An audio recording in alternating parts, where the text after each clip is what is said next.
Support for this episode of I Hear of Sherlock Everywhere is made possible by the Wes Express, the premier publisher of books about Sherlock Holmes and his world. Find them online at wesexpress.com. I Hear of Sherlock Everywhere, episode 183, The Beacon Society. I hear of Sherlock everywhere since you became a chronicler. In a world where it's always 1895, comes I Hear of Sherlock Everywhere, a podcast for devotees of Mr. Sherlock Holmes, the world's first unofficial consulting detective. I've heard of you before. You're Holmes the meddler, Holmes the busybody, Holmes the Scotland Yard Jack in office. The game's afoot as we discuss goings-on in the world of Sherlock Holmes enthusiasts, the Baker Street irregulars, and popular culture related to the great detective. As we go to press, sensational developments have been reported. So join your hosts, Scott Monty and Burt Wolder, as they talk about what's new in the world of Sherlock Holmes. You couldn't have come at a better time!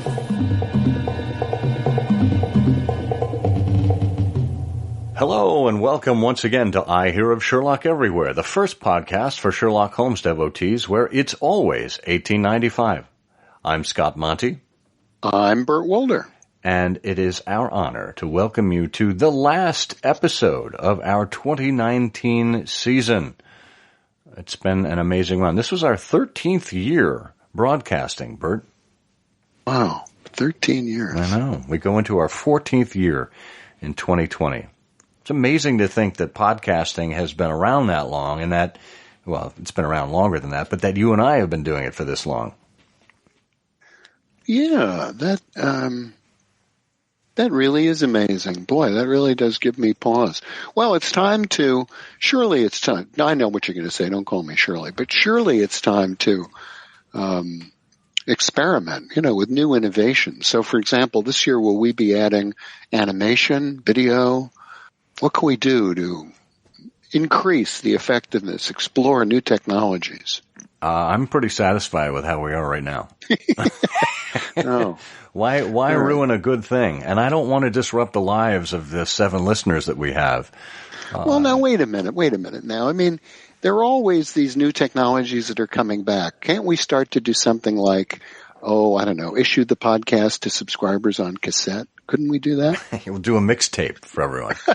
That's right, a mixtape. Well, great idea. This is a good time to remind folks that those of you who have supported the show financially at any level this year, from $1 an episode or $1 a month, all the way through, whatever the upper echelon is. And we have received a few single-time donations from folks. You can do that too. All of those generous individuals will be the recipients of a very special, exclusive, extra episode for this year, which is based on all of our outtakes. You will hear what it's like behind the scenes, not necessarily how the sausage gets made, but you will hear our flubs, our errors, our restarts, our hiccups, and everything in between. Hilarity may ensue. Cannot be guaranteed. But it is our gift to you to thank you for being an active donor. And there is still time if you get it in under the wire for 2019. But we do encourage folks to think about putting us on your list of organizations that you support in 2020. You can simply go to ihearofsherlock.com and find the PayPal or Patreon button and select the option that works for you. We like to track things on Patreon, so it's easy to know what we're doing, but you do what works for you. You can also leave us a comment there at ihearofsherlock.com. The show notes for this episode are available at ihose.co/ihose183. You can send us an email at comment@ihearofsherlock.com. You can reach us on all the social networks as I Hear of Sherlock. And, of course, you can leave us a voicemail at 774-221-READ. That's 774-221-7323. And if you don't want to dial us up, you can simply speak into the voice recorder of your phone and email us that MP3 of your recording, if that's easier for you. We always love hearing from our listeners. So consider all of those options and do what works for you. Very good. Well, and, speaking of voice recording and messages, sounds like this is the perfect time to turn our attention to ways of engaging new generations in Sherlock Holmes. On this episode, we're pleased to have Denny Dobry and Steve Mason with us. You may recognize those names.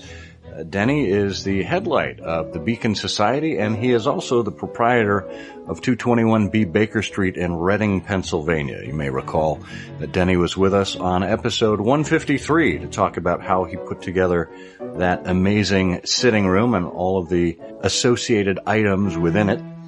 And Steve is part of the collective that every 2 weeks on Sundays gives you Baker Street Elementary, which is a comic strip that he and his son and Joe Fay put together, give our members a chance to just chuckle at the Sunday funnies.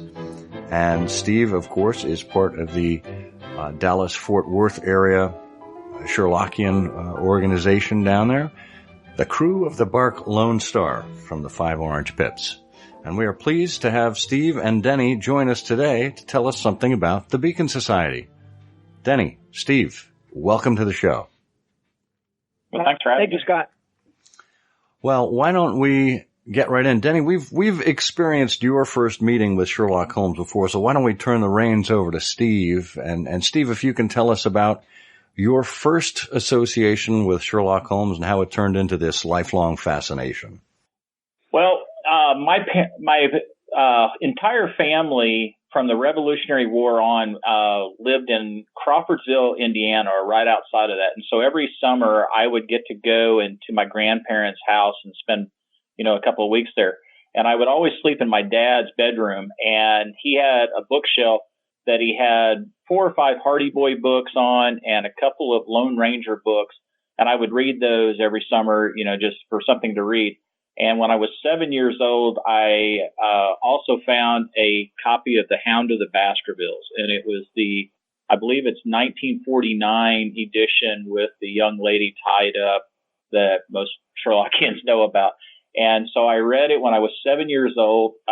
Probably more than half of it was way over my head. I had no idea what it meant, but I just was enthralled by the action in it and the dialogue, and probably half the words I didn't understand either. But every summer I would read The Hound of the Baskervilles at my grandparents' house and be scared to death for a week of their dogs after that.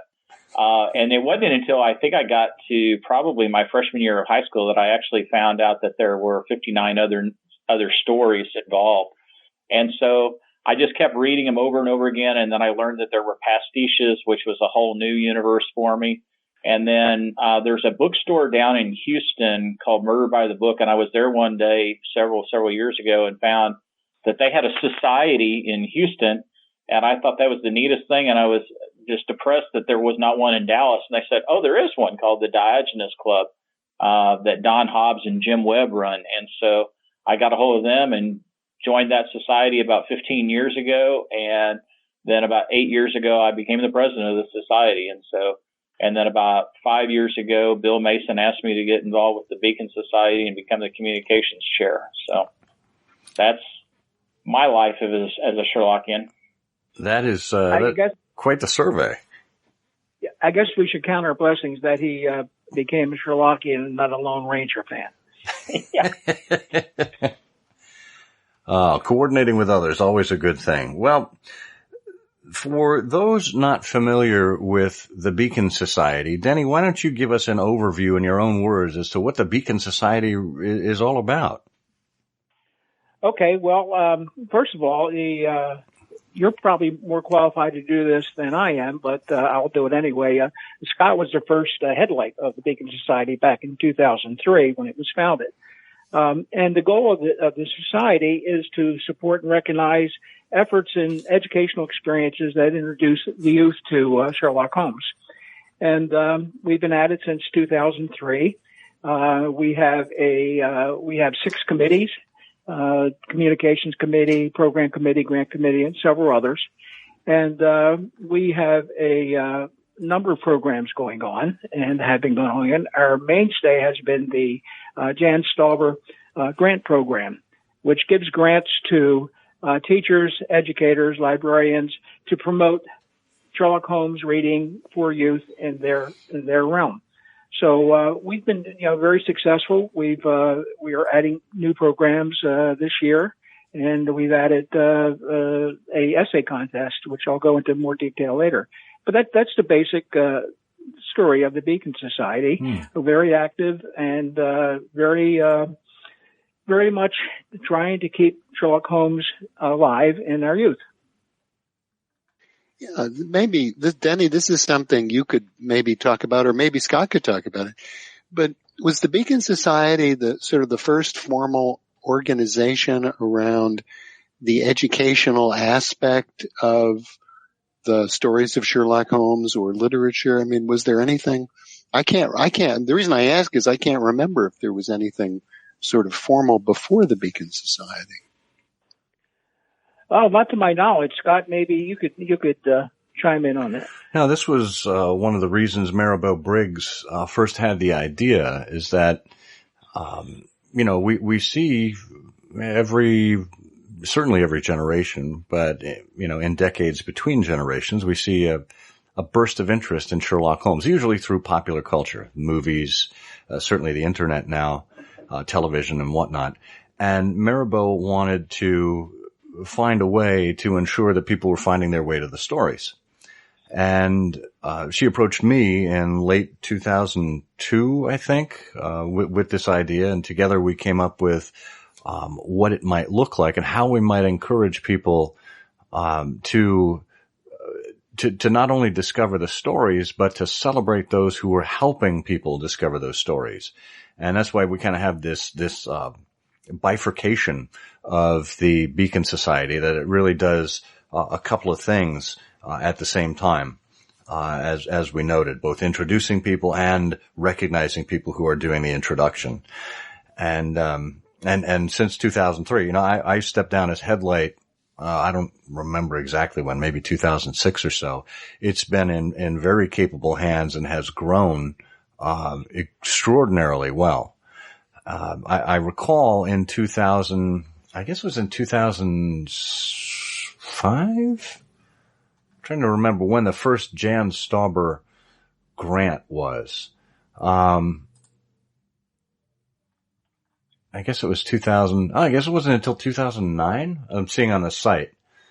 But Al Gregory. Well, actually, Scott, we started giving them out in the USA in 2004. 2004, and then in Canada in 2012. Okay, that's what it is. So, Al Gregory, who was married to Jan Stauber, Jan and Al, both intrepid Sherlockians. Jan would go around to school children, usually elementary and middle schoolers, dressed in an Inverness and deerstalker, and would introduce them to some of the stories. And sadly, Jan contracted cancer, fought it bravely for a number of years, but finally passed away. And Al wanted to honor Jan's memory, and he established the Jan Stauber Grant Program. And I believe each year Al still does a matching donation to the Beacon Society toward the grant program to kind of encourage other people to donate to the Jan Stauber Grant Award as well. And the award now is given out each year to those who actually follow in Jan's footsteps. Have I captured that appropriately, Denny? Yeah, you're very good. Yes, and Al still does do a matching fund every year. He presents a check to the society at the Gillette luncheon during the BSI week. That's right.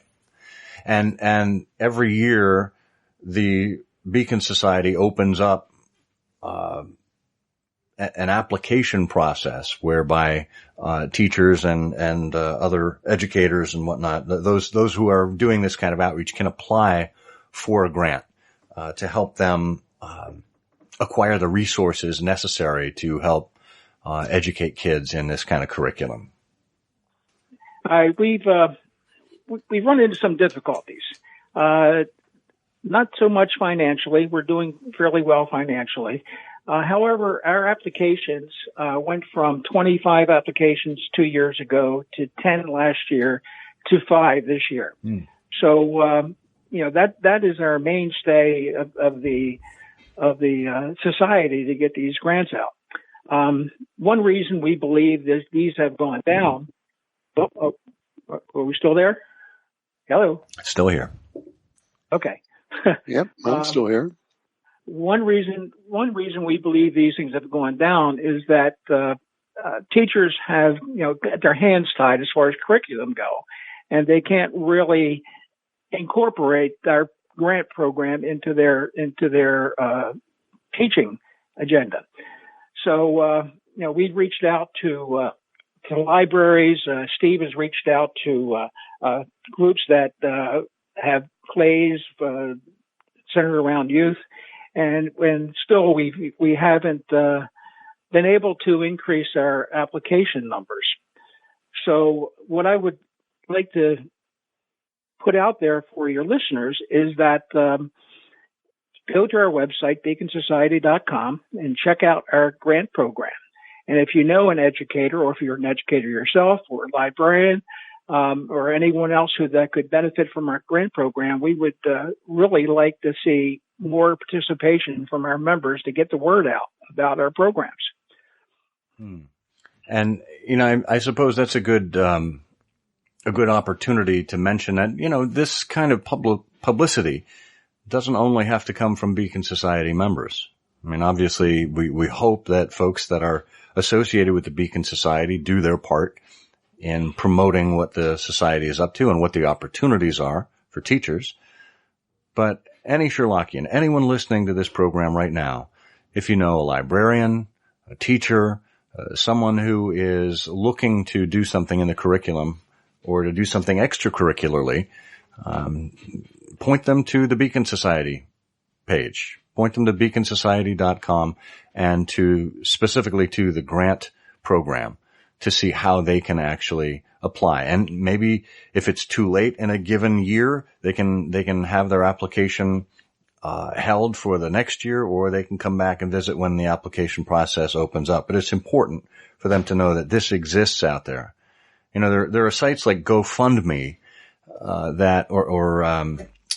Donors Choose, I should say, that have gotten quite active in the academic sphere. And usually it's for supplies and whatnot, things that teachers usually use in their classrooms for stuff they've already got planned. And in this case, the Beacon Society actually has lesson plans. They have things to map out how to go about doing this stuff. And they want to recognize people that have created their own curricula, their own lesson plans, their own styles of doing things. I know we talked to Shannon Carlisle, a few episodes ago about the Junior Sherlockian Society, and I know that's where this intersection with the Beacon Society came in. That Shannon had this very creative way of doing things and has brought that creative flair and energy to the Beacon Society as well.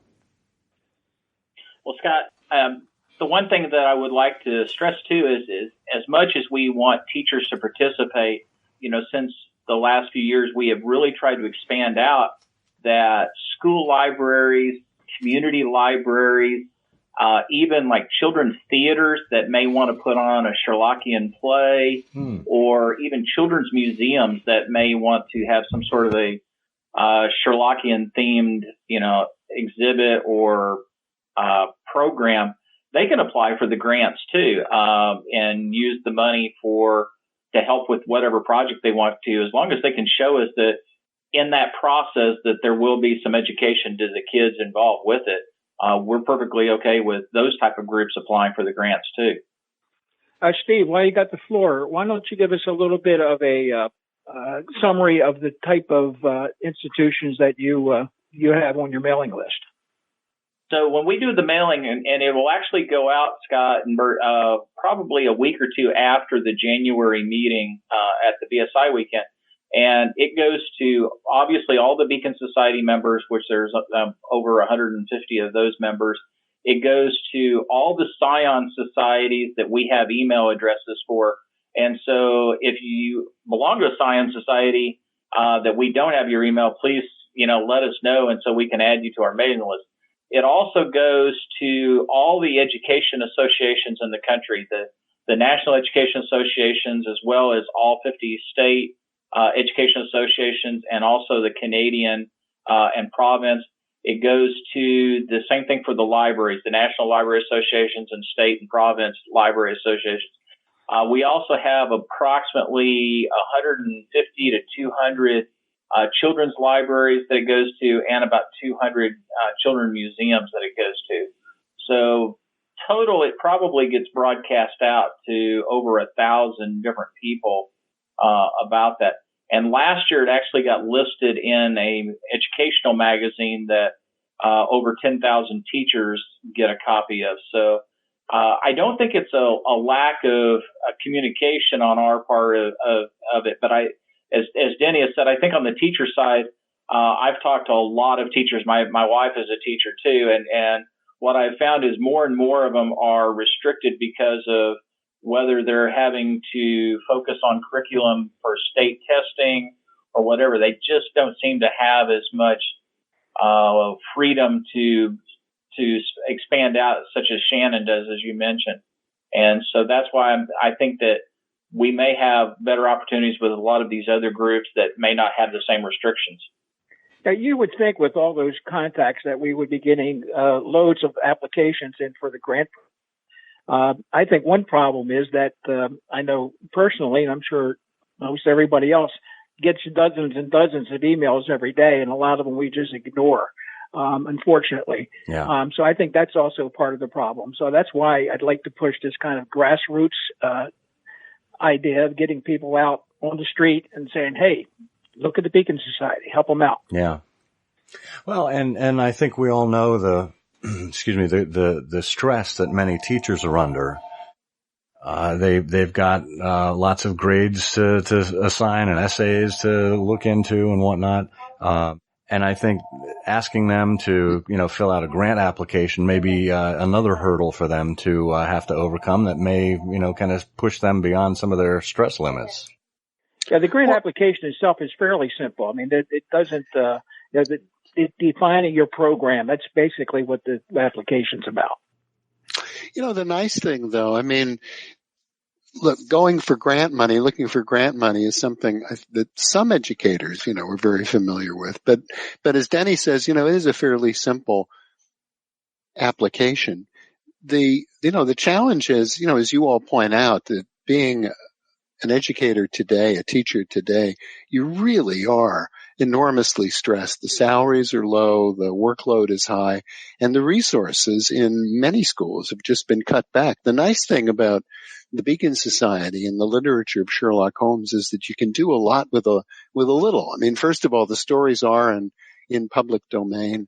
Second of all, there are many editions that have been edited for younger readers, and we talked a little bit about that with Shannon. And the last thing is that the whole atmosphere, 19th century England, gas lamps, hansom cabs, fog, mysteries, is very appealing to kids. And also today, kids will have seen Sherlock Holmes and The Great Mouse Detective and so many other things that they'll have some vague sense of the character. So it's not all that much of a lift. Yeah. And we should note it's only 6 pages long, so that's a relief. And teachers, librarians, et cetera, can get up to $600 to. Well, actually, excuse me, Scott, but we're raising that to $750 this year. Excellent. There we go, $750. Yeah. Now we can run this like an auction and keep going up to 1,000 if you want, Denny. We may be there next year. We'll see how it goes. Well, and that's why it's important too to continue the fundraising.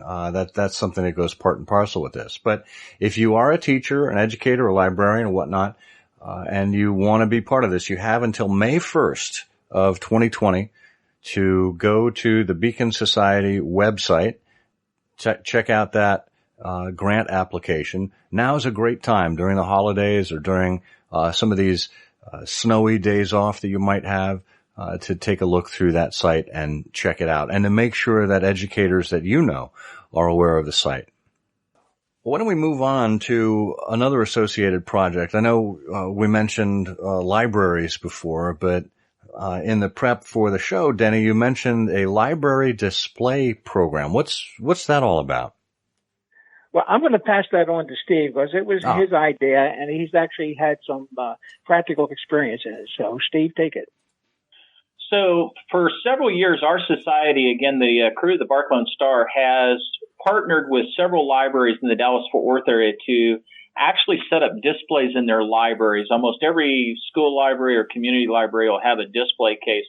And so, for example, each year in January, the Allen Public Library, we set up a display that stays up for a month on Sherlock Holmes. And we had various themes, either the world of Sherlock Holmes or Sherlock Holmes for kids. And we did one just on Arthur Conan Doyle and then one on the Hound of the Baskervilles. And as a matter of fact, next week we will be setting up one on the animation of Sherlock Holmes that gets into about comic books and the cartoons that you mentioned earlier, Bert. And so, but we've done this with several other libraries. And so I started talking to some of the other board members about if we want to help some of these libraries and even societies that might want to set up displays, but may just not have the resources themselves or the wherewithal to, put together a display. And so the board talked about it and we voted on it and agreed to that what we will do is if somebody submits a request to us and it can be, we'd really like for it to be somebody from a society, a Scion Society or even the Beacon Society. If they will work with their community library or school library to set up a display, we will actually send them a box that has some display materials in it to help them set up a display. And what my goal at this point is that there would be 2 or 3 different themes to one. One of them may again be like the world of Sherlock Holmes that would have, books and videos and, 8x10 photos from films, and maybe a few comic books, whatever, that just show the world of Sherlock Holmes. We may also do one that would be focused on maybe the Hound of the Baskervilles and all the different editions and the maybe international editions and even the movies themselves. And so I think this will be a great way that people that would like to help with their libraries can do this. What we would also like to include in this box that we would send to a Sherlockian to use within their own community, I'm hoping what we will do is have a thumb drive in there that will have a couple of presentations or 3 or 4 presentations that if they want to do a presentation for the library or the school, but have never done one and a little nervous about how to do a presentation on Sherlock Holmes, that we could actually provide them with, 3 or 4 PowerPoints with speaker notes. And again, it could be the life of Arthur Conan Doyle and everything he did, or again, the world of Sherlock Holmes, or how the Hound of the Baskervilles. So we will be asking for people from the Beacon Society and other Scions, if they have a presentation that they would like to share with us that we could, send out to people, we would obviously give them credit for it. But I think that would be a great way to help people, educate more people about Sherlock Holmes too. The boxes themselves, we hope to start putting those together this spring, and we will send it to the people. And the only thing that we will ask for is if after they've displayed it, or several times, if they don't want it anymore, to return it back to us so that we can pass it on to somebody else. Oh, that's wonderful. Steve, do you want to mention about contributions to the boxes? Yeah. So at this point, if people have, paperback editions that they don't want, or 8x10 photos or anything else, we're going to try to have the boxes fairly consistent. So if you're in Pennsylvania and you ask for a copy of, or a box of The World of Sherlock Holmes, the box that may go to California to somebody would be fairly consistent. We don't want it, each one of them to be totally different. But if you do have materials that you don't want anymore and would like to send to us, just contact us and we'll figure out a way we can get them either at the BSI weekend. I'm driving up there, so I'll have a car that I can haul stuff back with, or however we can get this stuff that we can include in the boxes. That would be great. And again, one of the biggest things I think people can do, because we have wonderful people that go out and give presentations all the time, whether it's to schools or to Kiwanis clubs or, libraries. And if they would be willing to share those presentations along with the speaker notes, I think that would really help people that are just now getting into this to get them started on how to give a presentation instead of them completely having to start with no knowledge of what to cover. And the best way to get that material to you is? They can just send it by email to me at mason.steve8080@gmail.com, or they can actually go on the Beacon Society website, and there's a contact me, and they can just fill in the form and attach the files to that, and Perfect. it will come to me. Perfect. Yeah, just go to the committee's Contact Our Officers page of the Beacon Society website, and Steve Mason is your contact there. Right. Excellent. And there's a contact me at the bottom of the main page, too, that they can just fill out the form there. Great. Now, you mentioned the annual meeting during the BSI weekend. Denny, when is your meeting in 2020? Okay, our meeting is the Saturday of the BSI weekend. We will meet at the Roosevelt Hotel on the same floor as the vendor's room. We don't have a room assigned yet, but there's a number of rooms on that floor that we'll be meeting in one of them. Our board meeting starts at 8:30 and goes until 9:30 that morning, and then it's open to the general membership and anybody else who's interested from 9:30 to 10:30. And everyone is welcome. We have requested a larger room this year because we outgrew our previous rooms from previous years. So Mary Ann's working on getting us a larger room for this year. That's good news. Good news. So that is Saturday, January 18th, 2020 at the Roosevelt Hotel in New York City, just around 45th and 5th Avenue or so. And you can find more information on that at bsiweekend.com if you want the whole lineup for all the BSI activities.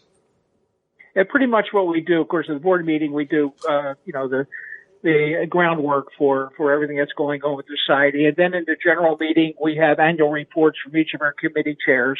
And then we open up for questions, and we have a presentation, having to do, like in previous years, Shannon talked about her Junior Sherlockian Society.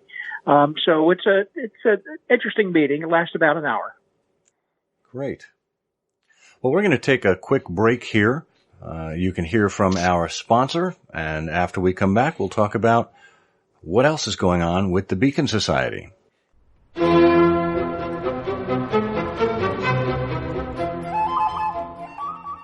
Winter is a great time in the ancient Anglo-Saxon kingdom of Wessex.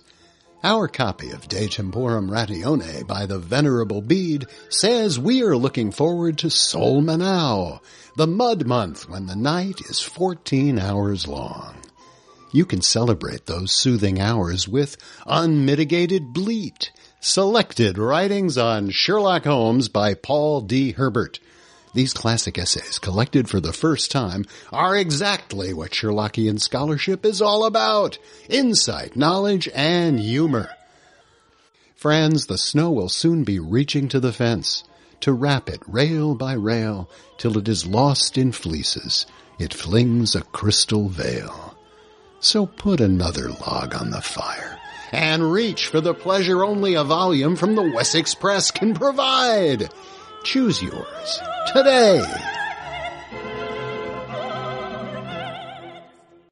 I know sort of a major part of this activity is having folks put down on paper their thoughts, their observations, their experiences in connecting new generations to the literature of Sherlock Holmes.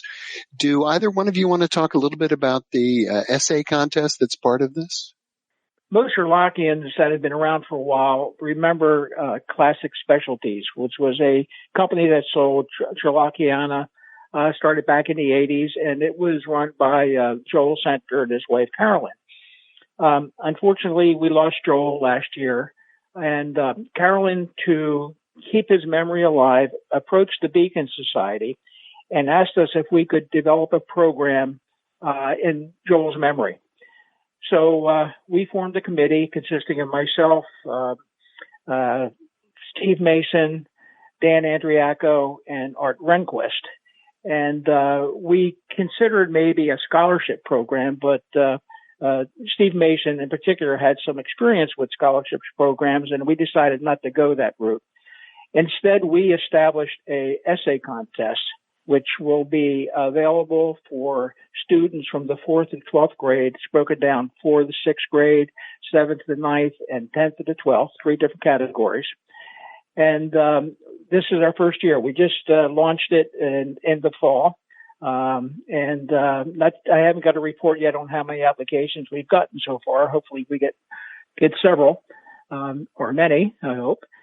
Anyway, Carolyn is very pleased with the effort we've made here, and she herself and her friends and friends of Joel have raised considerable money to fund the program. Each category receives cash prizes of $300, $200, $100 for first, second, and third prizes, and we're pretty excited about it. We hope it takes off. And one good thing about this is that you don't have to be a teacher to have your children participate. Parents can sponsor their child. Teachers can sponsor their child. One thing that we have done, though, is that we've restricted that a student must have an adult sponsor. And the sponsor can only have 3 students under their watch. Reason we did that is that we did not want teachers to assign this as a class assignment, and the committee to review the applications would get hundreds and hundreds of them, although that's not really a bad thing, but logistically it wouldn't work. So basically a sponsor can sponsor three students, and especially for the younger grades, it's important that the sponsor works with the applicant, because there is a lot of information in the application. Most of it is some background material on Sherlock Holmes and Conan Doyle. Some of it is the biography of Joel, and there's a lot of hints and suggestions on how to do your essay. We've picked 3 stories: the Red-Headed Lead, Copper Beaches, and the Greek Interpreter, depending on which grade you're in. And we're pretty excited about it. And again, one of the positive things about it is you don't have to be a teacher or a librarian to take advantage of it. Parents who have kids that are interested in reading, we're hoping they take advantage of it. We did kick it off in fall, and the deadlines for applications for this year is February 1st. So we just only have about a month left to get applications in. So, and I encourage parents and teachers and librarians and anybody that has a contact with youth to take advantage of it. Now, surely it has not passed your notice that there's a canonical connection to limiting this to just 3 students. Very good. Steve, put that on the website. Yeah. Okay. That's great. Well, there, of course, is a link directly to the essay contest. We have that in the show notes, but if you want to explore the Beacon Society website, you can get around there at beaconsociety.com. There are so many resources there, in addition to the grant program and the essay contest. There's a great introduction there for first-time visitors.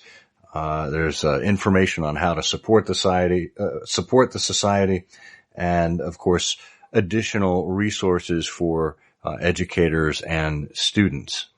Now, I note there's one link on here called the Fortescue Scholarship Exams. What are the Fortescue Scholarship Exams? All right, pass that with you. It is funny because Bert just brought that up, but there was a gentleman that belonged to the Watsonians, which is a society in Chicago, and several years ago, his name was Robert Hahn, and he belonged to the Baker Street Irregulars also, and he designed a series of tests for Sherlockians who have a scholarly interest in the canon. And he named the program, as Bert mentioned, from the adventures of the three students, where one of the students decides that the best way to pass the exams is to borrow the answer sheets. And so Mr. Hahn passed on the scholarship or the exam program to the Watsonians, and it was run for several years by Susan Diamond. And I'm going to guess probably 3 or 4 years ago, Susan asked if I would help administer the test for people. And so I joined up with her and we took it on as part of the Beacon Society.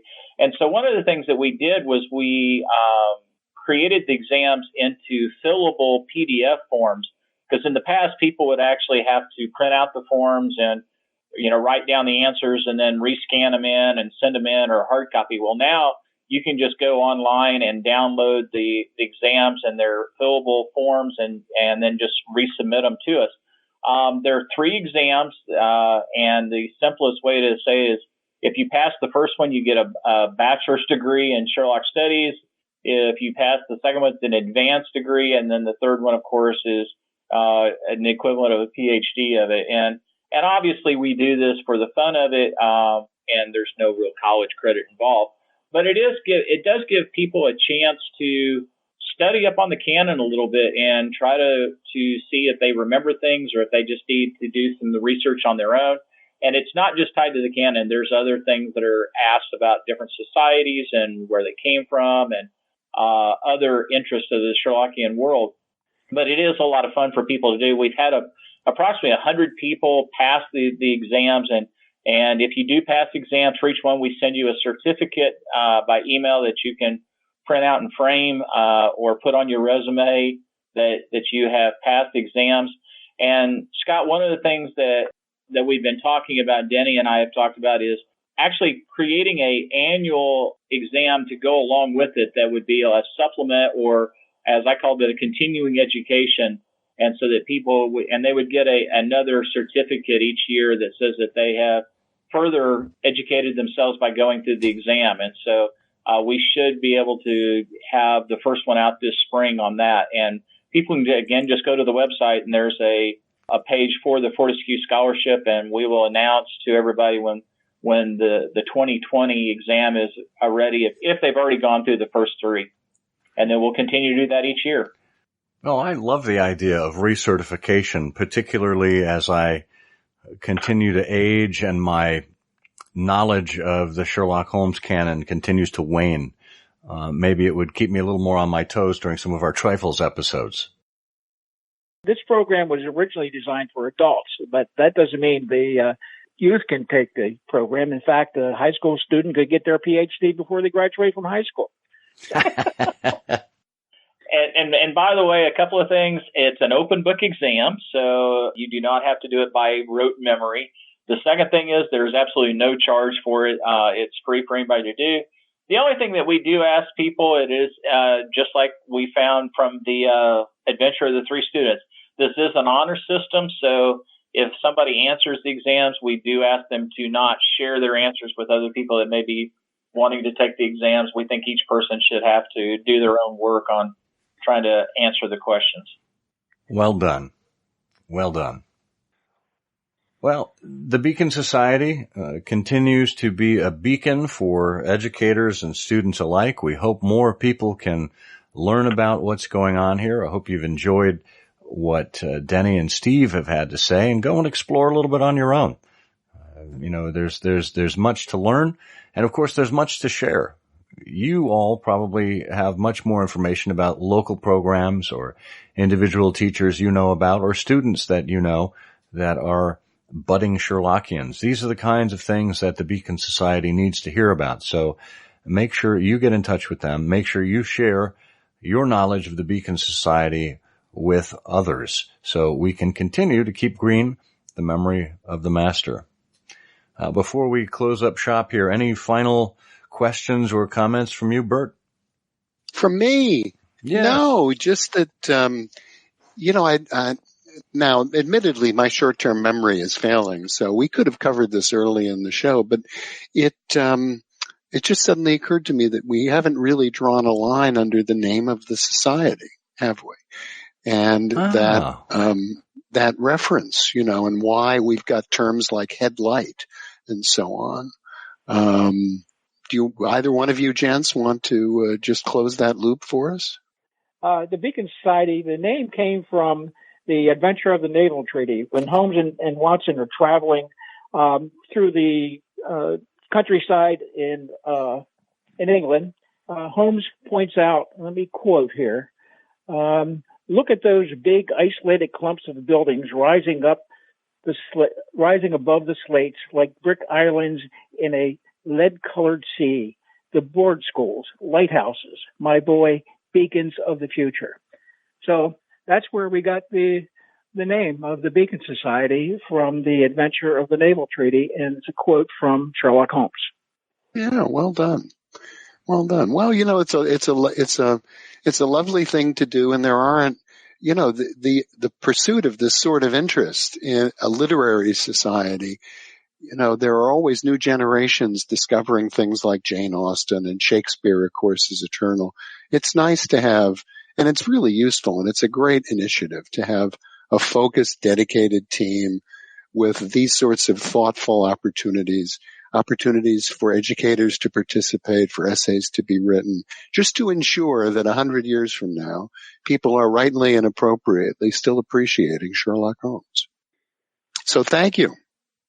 Indeed. And just in closing, Steve and Denny did mention Susan Diamond. Susan was the headlight for a number of years of the Beacon Society. Sadly, we lost Susan last year. And there is a Susan Z. Diamond Beacon Society Award that was named in Susan's memory that is being implemented this year as well. And that is that the annual Beacon Society Award, gentlemen? Yeah, yes, it is. It was originally just called the Beacon Award.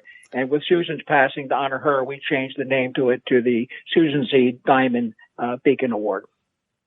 Well, it's an apt honor and memorialization of Susan and the tireless efforts that she had in furthering this society. And I'm glad that we have both of you to continue those efforts on. Thank you. And I'd like to take this opportunity to thank my board of directors, who I've been working with for the past 3 years. They've made my job much, much easier. And especially Steve. Steve has done a great job as communications chairman. And, we'll continue to work for to keep the green memory of Sherlock Holmes. Excellent. Well, thank you both for what you do on behalf of the entire Beacon Society, and we look forward to more information coming out from the Beacon Society in 2020. Well, thank you all for having us.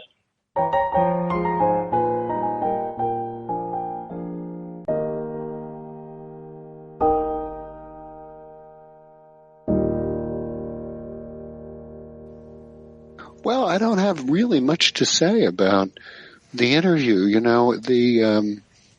I guess I said it all there, sort of the end. It's just wonderful to have this focused, organized effort around ensuring that new generations appreciate this literature. And I think it's really well done. Well done on a shoestring, I really should say. It is. Well, it's been an enterprising effort since those early days in 2003. This was Mirabeau's brainchild, and I was honored to co-found it with her and begin the journey here. And I think the wisest thing I could have done was to hand it off to these talented people who have taken it and grown it. We all have different capabilities, different talents, and I think when it came to the Beacon Society, mine was one of just getting it started and then just getting out of the way. And it's been really gratifying to see how the program has expanded, how different Sherlockians, unfortunately late Sherlockians like Jan Stauber, Joel Center, and Susan Diamond have been honored, how their memory has been honored, and that it continues. And I look forward to much more in the future.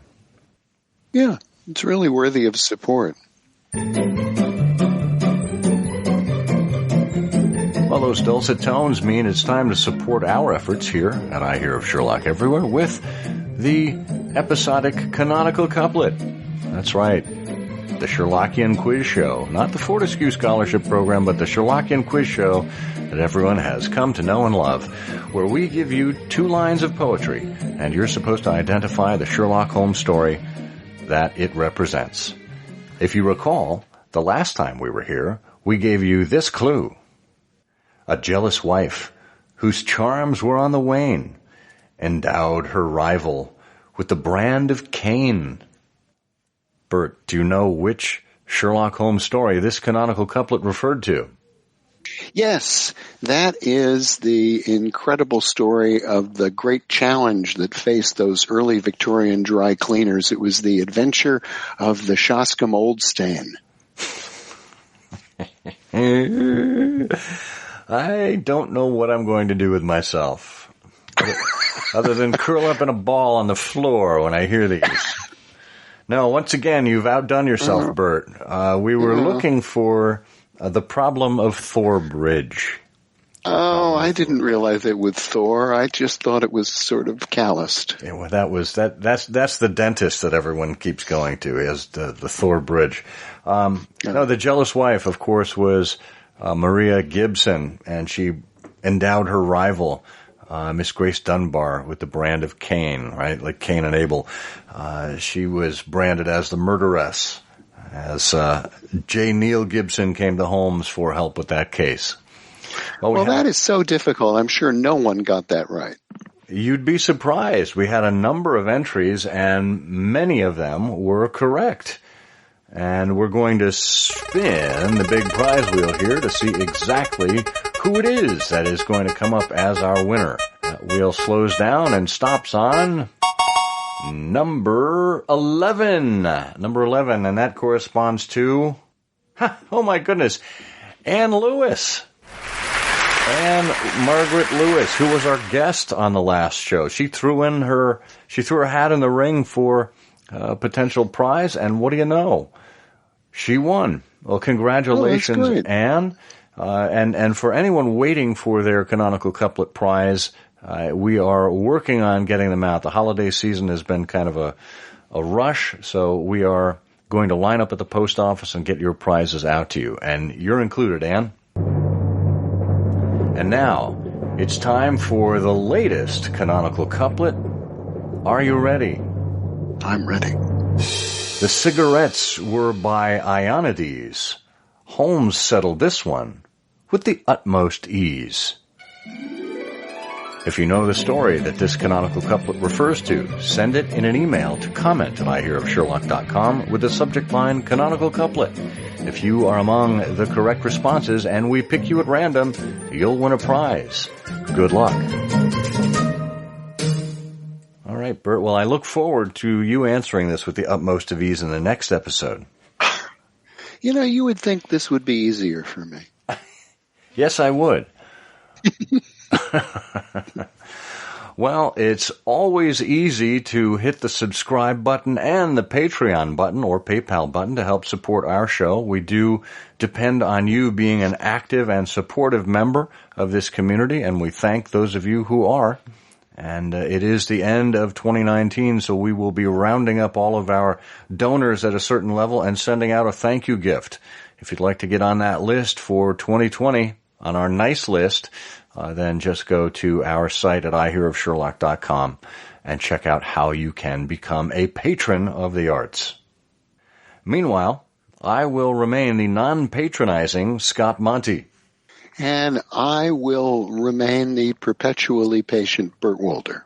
And together, it's our honor to say, the game's afoot. The game's afoot.